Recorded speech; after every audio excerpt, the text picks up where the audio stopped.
perfect, life looks brilliant, give me more of this. I'm out of control, about to blow, and I've been caught in the undertow. So toxic, but I can't get enough. You bury me, bury me.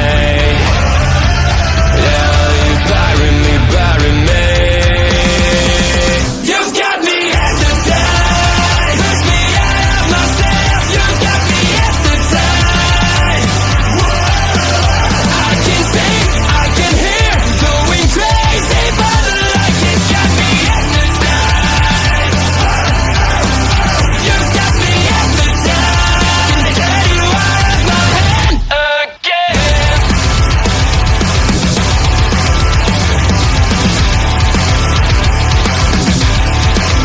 Is it wrong? Is it right? It's like I've won my final war without a fight. I'm out of control, about to blow, and I've been caught in the undertow. So toxic, but I can't get enough. You bury me, bury me. I know you bury me, bury me. You've got me hypnotized, push me out of myself. You've got me hypnotized. I can see, I can hear, going crazy, but the light has got me hypnotized. You've got me hypnotized. Get you out of my head, get you out of my head again.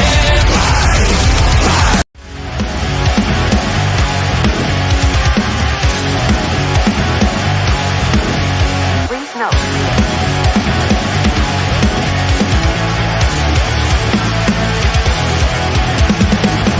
Never gonna stop, never gonna change, never gonna do the things you say. I run my own way to get there. Things are calling and I don't seem to care.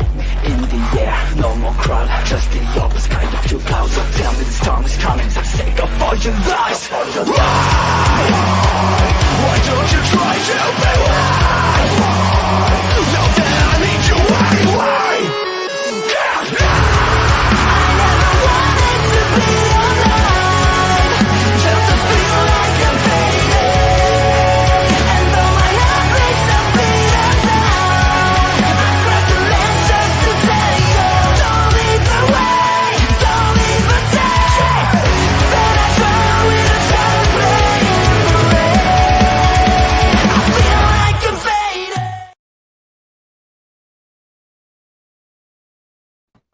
Hello, everybody, and happy Monday evening.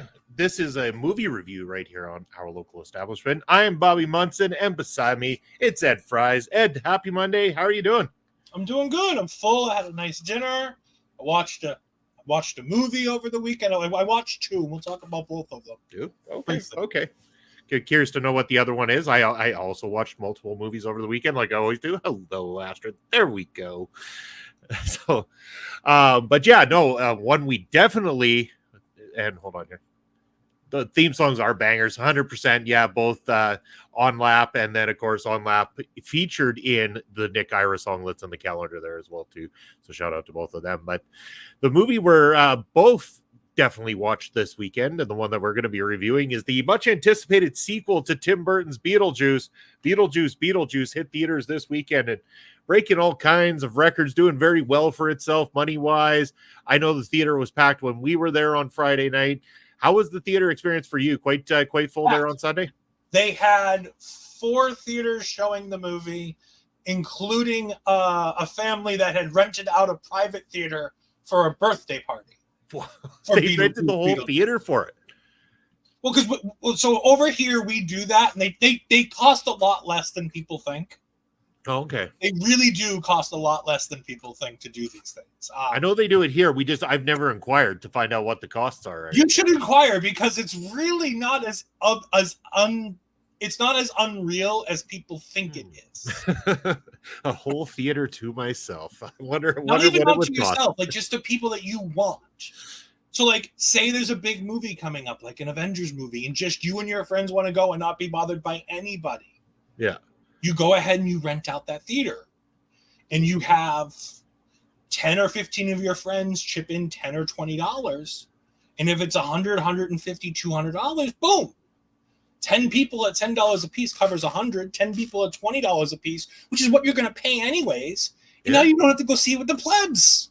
You just see it with yourselves. You make a very strong case for me inquiring about this. I might have to find out what these costs are so that I can, because already I pay the extra to get so we have Landmark Cinemas here, and we get the premier seating, as they call them. So the seats go back a little further. The headrest is there. They have the heated seat, and you have the walls on the side of you and behind you. So the only real people you see are the ones in front, and it's not so bad. It blocks out the idea of having too many people around you, which, I mean, the older I get, the less I like being around random people at the movie theater. Right. Yes. And I'm not trying to say anything negative about them, but in this day and age, man, I don't know how to tell a person to put your damn cell phone away, stop texting, stop talking in the movie, everything that distracts me from enjoying a movie. Asher says those seats, the struggle to not fall asleep when they recline. I'm pretty good. If I'm in a movie theater, chances are, unless I have been up for 24 hours, I am not going to fall asleep because the loud theater sound will keep me awake during that time. All right, just so I did some investigative work. Ooh. For you, you'd have to do a little bit more because private theaters at Landmark, private screenings, obviously limited to select days and times, and it takes a minimum commitment of 50 paid admissions. Oh, man, I don't even know if I know 50 people. I know, you don't know 50. You know what? Take the PPW talent. There we go. That's how you do it. Well, if it's the PPW Christmas party. Fair. I mean, PPW talent might be tough, seeing as most of them come from Alberta, so they'd have to drive 5-6 hours to get here. But do it on the same, like if you do it on the same day or the same weekend as a PPW show. Ooh, now you're thinking. On a Friday afternoon, like because you guys run Saturdays, right? Yeah, we run Saturdays. Yep. So if you can do it on a Friday afternoon or a Sunday afternoon, where you rent out a cinema with all the PPW talent before they go off to their next booking. Well, they actually go off to their next booking that same night, and they arrive that same night. Yeah, so, but if you tell them that they're having a Christmas party, this could be done. Or you know what? I could just collect 50 of my favorite PPW fans and do the same thing. Well, I mean, you don't want to be with the plebs of the PPW universe. I've seen how you guys talk about the PPW universe on Famous Radio. I don't know if you want to bring 50 of them with you. Some of them are tolerable. Anyways, none of this is talking about Beetlejuice. Beetlejuice is what we're supposed to be here for. Yeah, almost 10 minutes. We've got 5 people watching us rattle off about the PPW roster. We're going to end up ranting about everything but the movie itself. So again, Tim Burton directed once again. You know what? I'm gonna go right off the hop and say, when it comes to the direction of this film and everything like that, this is Tim Burton's best thing that he has done in a long ass time, in my opinion. I am a Tim Burton fan, but I found too many times over and over again, and this has that same Tim Burton feel that you get with Tim Burton movies. But with this one, I was more okay with it because of the fact that this is coming from something he designed long ago. Went with the practical effects, which I thought was a beautiful touch in this movie. Going with the practical effects didn't make this feel so disconnected from the original film, in my opinion. No, I agree with that. But so recent directorial things from Tim Burton. That list is a lot smaller than people really think it is. Like, it hasn't been honest, many. Yeah. Depending how you cut off recent, if you cut off anything between now and 2020, it's literally just Wednesday and Beetlejuice Beetlejuice. This is the only thing he's done in the last 4 years, with one thing coming out, which is the next episode, next season of Wednesday. Yeah. If you go into the 2010s, I mean, you're talking about Alice in Wonderland, Dark Shadows, Frankenweenie, Big Eyes, Miss Pellegrini's Home for the Peculiar Children, and Dumbo. Like, and of those, the only one that I really found remotely interesting was Frankenweenie. I mean, the original Alice in Wonderland isn't that bad. I don't like Johnny Depp as Willy Wonka. That's not Willy Wonka. That's another thing I dislike, but that's an entirely different subject. This is Johnny Depp ruining another childhood memory. That's That right. was No, wonderful. but I mean, come on, like that when he breaks down with that dance at the end of that really just destroyed everything for me. I mean, did it though? Did it really? It really did. Well, honestly, to me, this is the best thing he's done since Sweeney Todd in 2007. Or other than I'll be honest, this is. excluding Wednesday because it's a TV series. I was gonna say, Movie-wise. I loved Wednesday. Wednesday's fantastic. If we're going back before that, to me, it goes all the way back to Mars Attacks. But then again, I'm not a Tim Burton guy. Okay.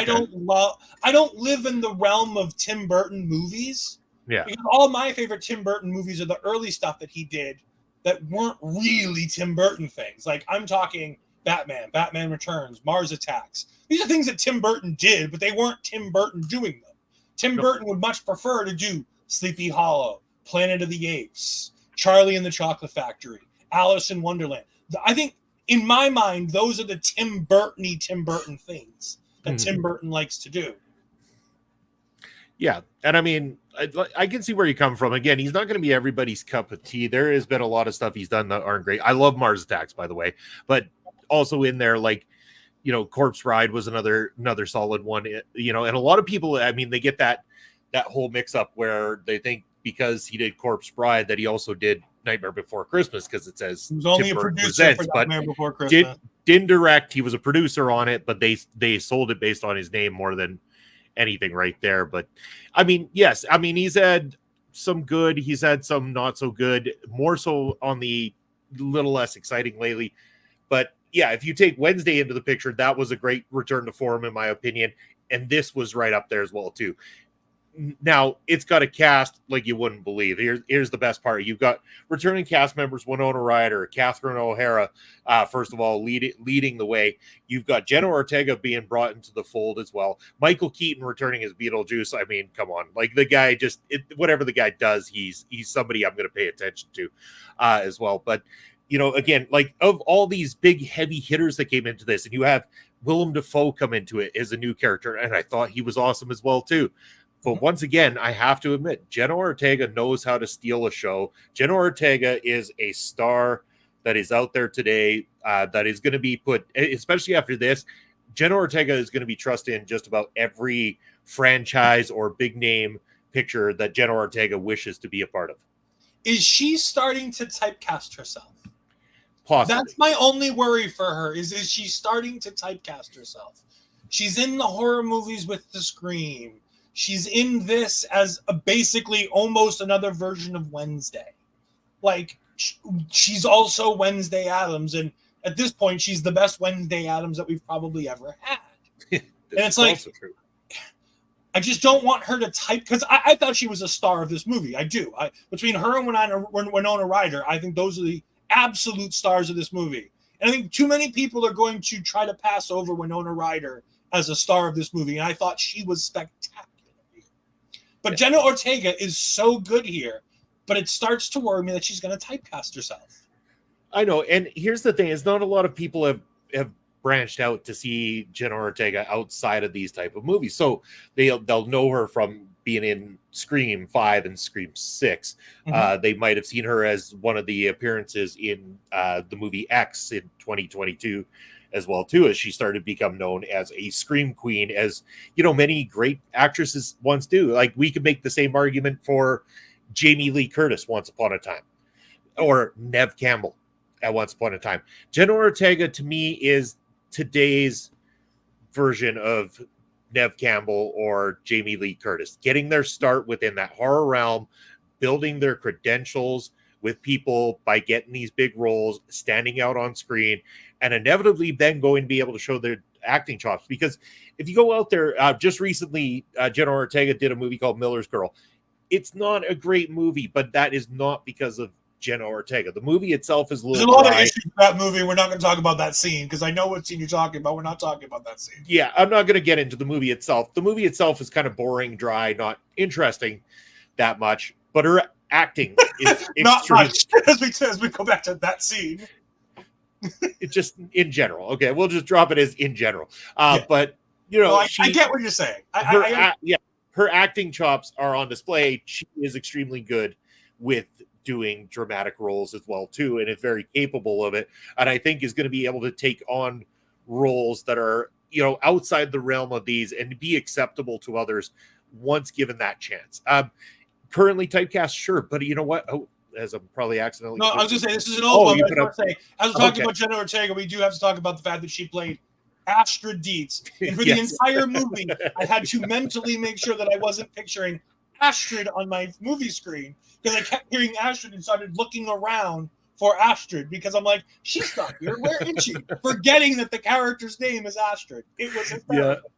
Well, as soon as I go home Friday, I actually messaged Astrid to let her know, and she goes, "Well, of course." She goes, "It's in the trailer," and I'm like, "Oops, I missed that part." So, I'll be honest, I didn't watch any of the trailers going into this because you knew what to expect. When you hear Catherine O'Hara is coming back, when you hear that Winona Ryder's coming back, when you hear Michael Keaton's coming back, when you hear that Tim Burton is coming back, you stop needing to know anything about the movie and just understand. Go watch the movie, have your nostalgia bug, you know, tickled, and it does exactly that.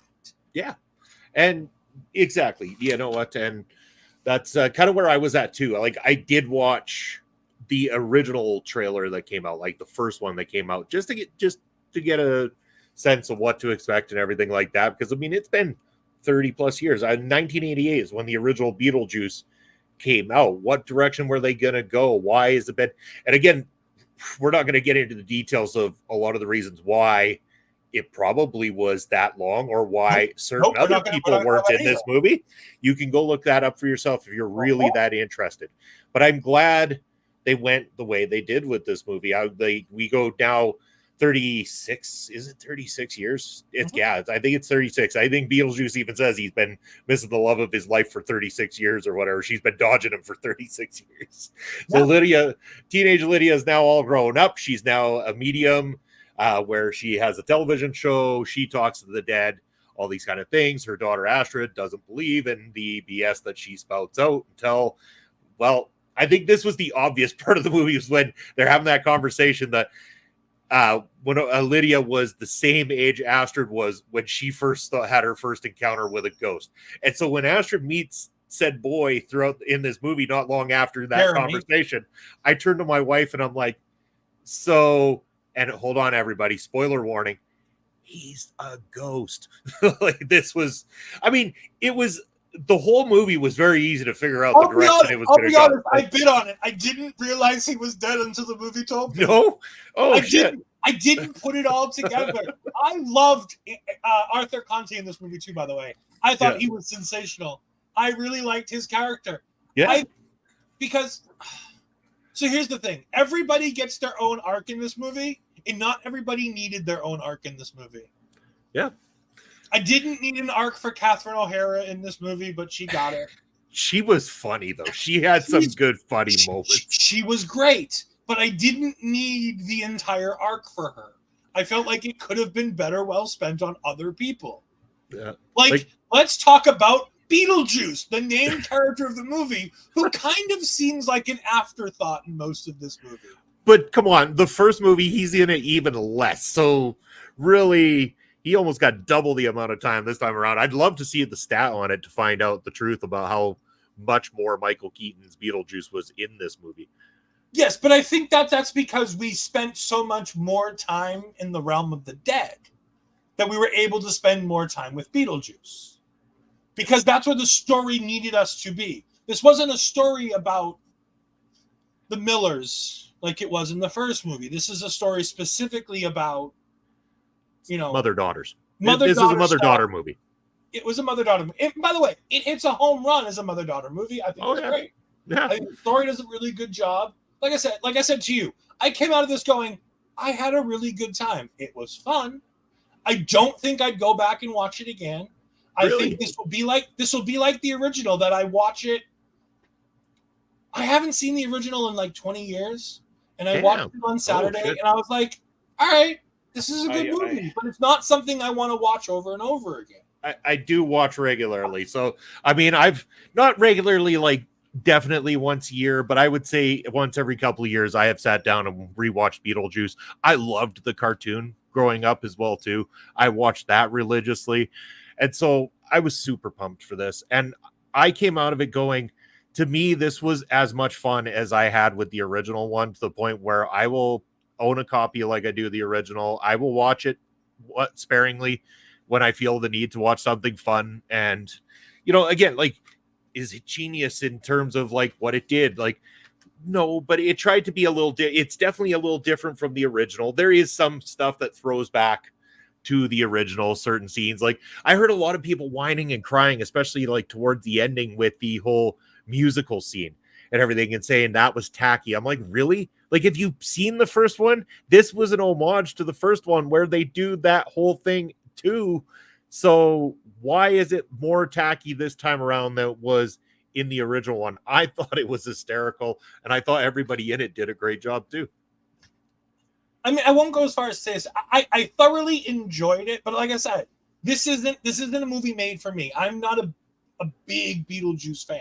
It's something that I like, and it's something that when I hear it, I go, that's quality work. I can respect everything done and go, at the end of the day, it's not quite for me, but I really enjoy what I saw.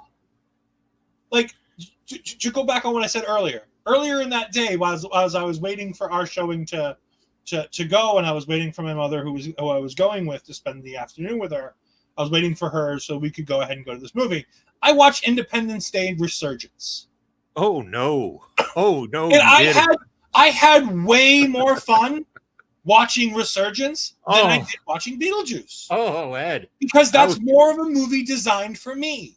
Okay, Beetlejuice is, and remember, this is coming from a guy who's two of my top 5 favorite movies of all time are Dogma and Rocky Horror Picture Show. Love that movie too. So to somehow figure out why Beetlejuice isn't in that same realm is kind of mind-boggling. But like, it doesn't hit the heights for me. But I love the campy nature. I thought Michael Keaton was really great. I thought, like I said, Winona Ryder was sensational in this movie. Mm-hmm. Justin Theroux and not Trudeau. I made sure I practiced that one to make sure I didn't screw that one up on here for my Canadian friends. Justin Theroux is a fantastic foil in this movie. Yeah. We all know he's this dislikable asshole, and he portrays himself as a good guy throughout the whole thing. And in the end, we find out that we're proven right, which is fine. No big deal there. Monica Bellucci feels wasted, I'll be honest. It was, yeah, it kind of was like they needed an overarching big bad is almost what it felt like, and that's what they came up with for a little subplot. It almost became that's the only way they could have a reason for Beetlejuice to fit the picture, kind of thing, was to have that storyline intertwined into this kind of thing. It felt like fine. I get it. Like, I don't know. I would have loved for there to have been with the dad who passed away. I really wish that there would have been a reason. Like, you could have really utilized that as a way to get Beetlejuice into this movie with "Help me find my dad." Yeah, who passed on. Like, I thought there was, or with the grandfather. Like, I thought there was some missed opportunities where they used the Monica Bellucci Dolores character, which, by the way, she does fantastic in the work that she does. Yeah. But it's minimal, and she's a pretty. If this were Marvel talk, I'd be like, she was a shit villain, because at the end of the day, she had nothing to do with the movie, really. No. Like, she did, but she didn't. And it was like, I thought that there were other routes that they could have gone, especially with how we had Beetlejuice 1, to go to find the husband, to find the father who had passed on, and to utilize that as a way to really get into the story. When Jeremy has the book from the original, the Guide to the Dead Souls book, like, instead of making it him trick the daughter, they could have played that like, look, I can help you find your father. Work with me. And instead it's like he tricks her, and it's just like, I get it, but at the same time, it's like there were routes you could have gone to do this and not have to include Monica Bellucci.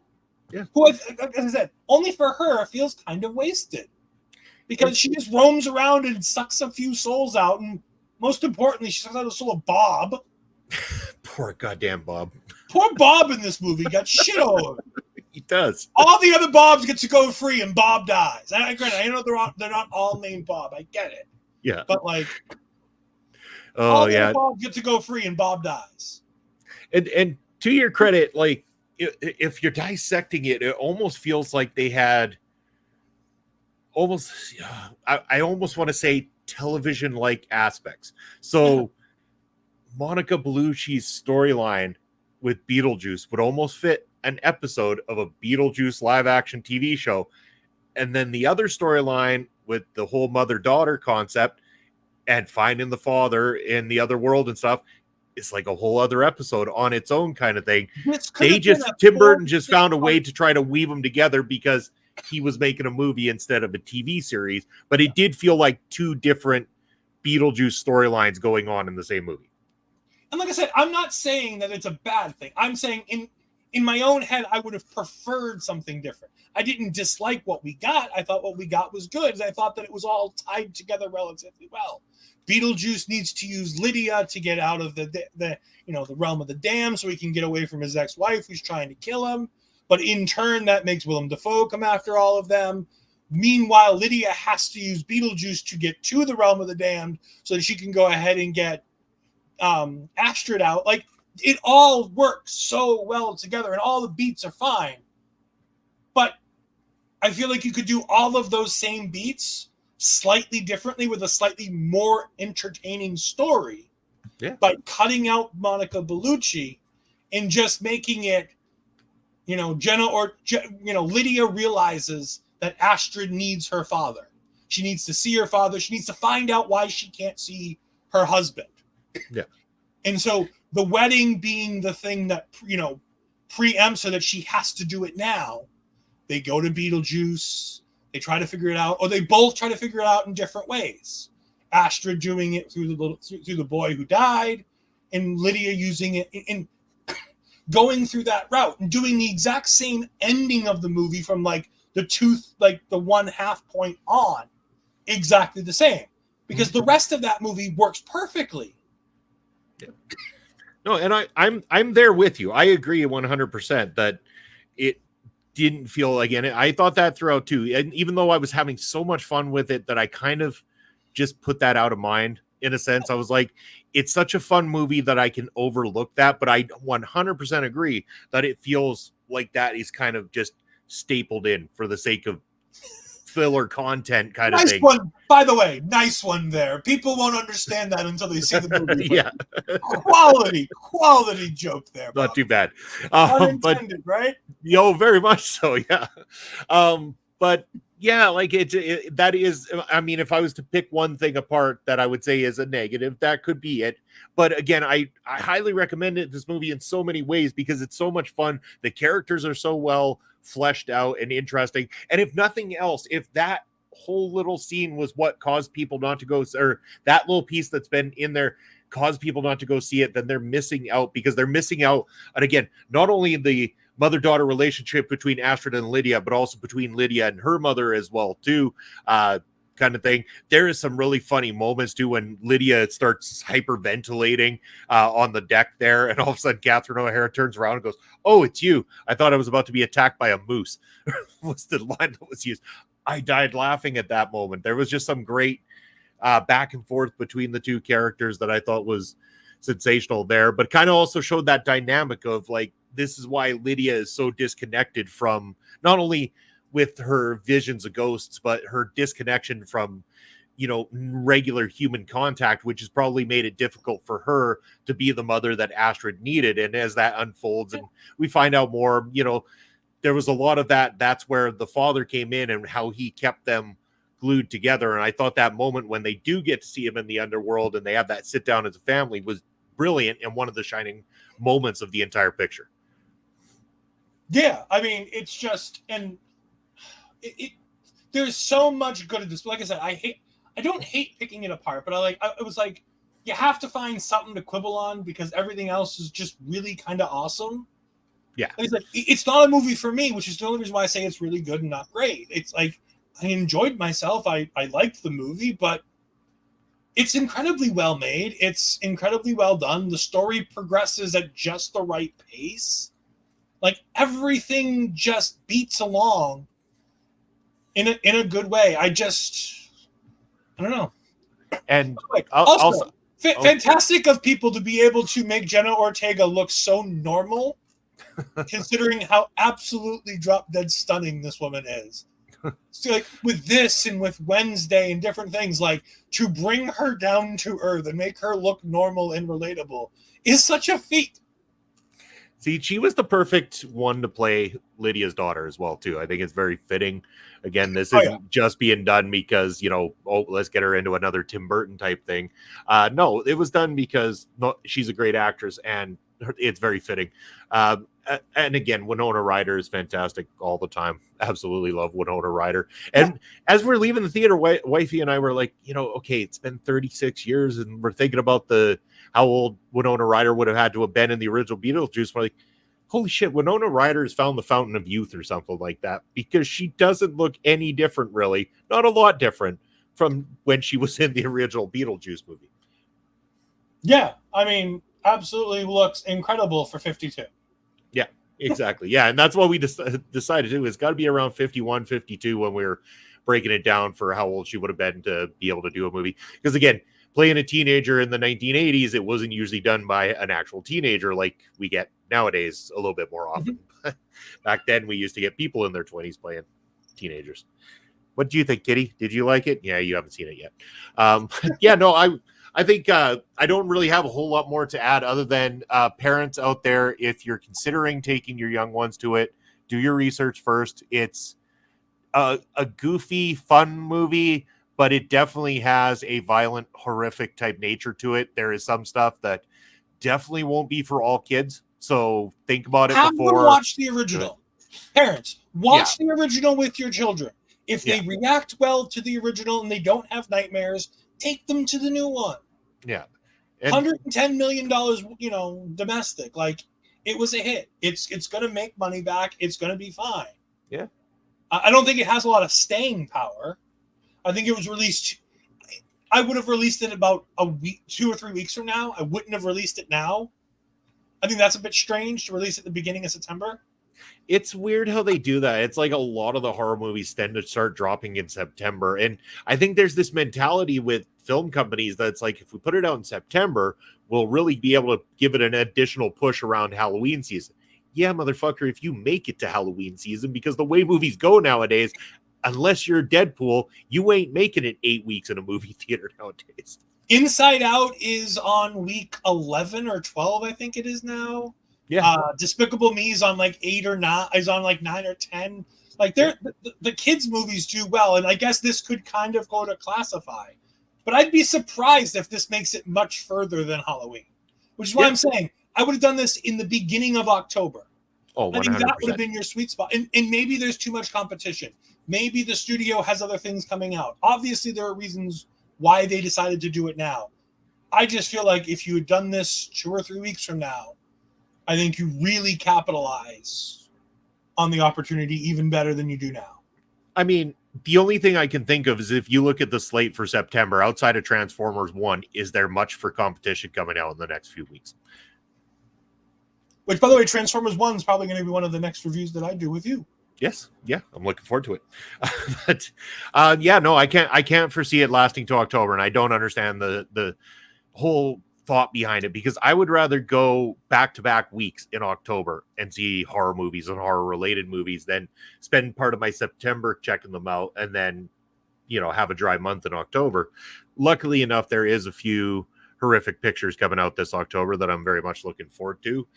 So I will be able to watch those and report back here, some of them on Killer Cuts and some of them on my own, depending on which ones Astrid is looking to watch and which ones she is not quite as interested in. And that will decide what the next Killer Cuts films are going to be. Astrid hasn't even seen Deadpool and Wolverine. We can't. Oh, no. No, really? I think she's waiting till it comes out on DVD or digital at this point. I don't even think she's seen Deadpool yet. I think she gave up. Well, $614 million domestic, and Ashford's like, nope, they're not getting my $10. yeah, not this one. But when that next good slasher film comes out, right there. I do think it's funny though that the theater we had to pass when we were leaving Beetlejuice was that new not Ryan Reynolds, the other one. What's her name? Blake Lively. Oh yes, her new movie. I looked in the theater because the doors were open, even though the movie had started. Not a soul. An entire empty cinema for that movie. And here's the thing: before we do go, you mentioned you saw another movie this weekend. The other movie I did see this weekend was that exact movie. How was it? George, do you have a review coming? I might do a review. It's kind of an odd movie for me to be the one doing the review on, but yeah, it really is. But I haven't seen it. No, Astrid has seen it. Yes, Astrid has. It's good. It's again like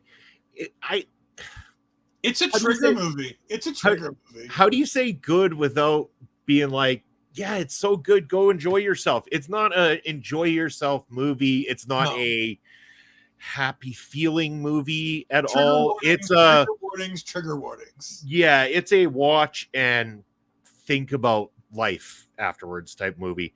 The acting is better on some parts of the people in there than others, but Blake Lively obviously knows how to handle being in a film.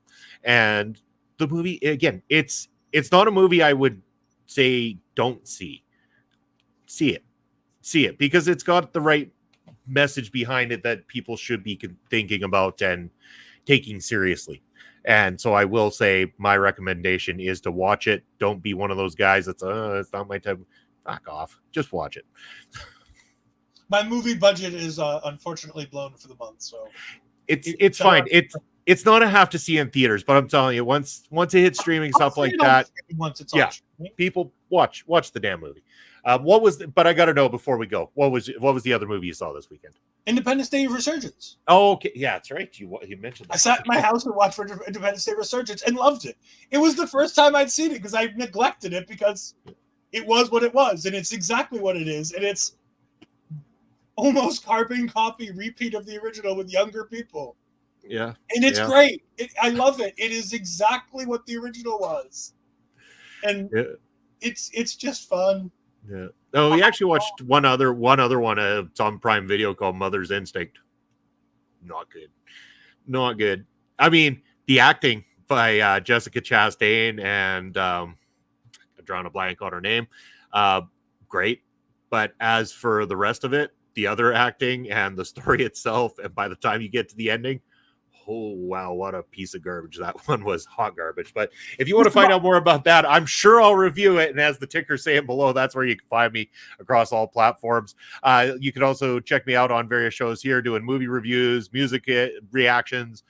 We got Thursday night, myself, Bob Spokes, doing Ring Respect Radio, talking independent wrestling, territory wrestling, and fun and games. This Thursday night, we got a special guest, James Shaw from SBW New Zealand, joining us for an in-studio interview live, so check that out.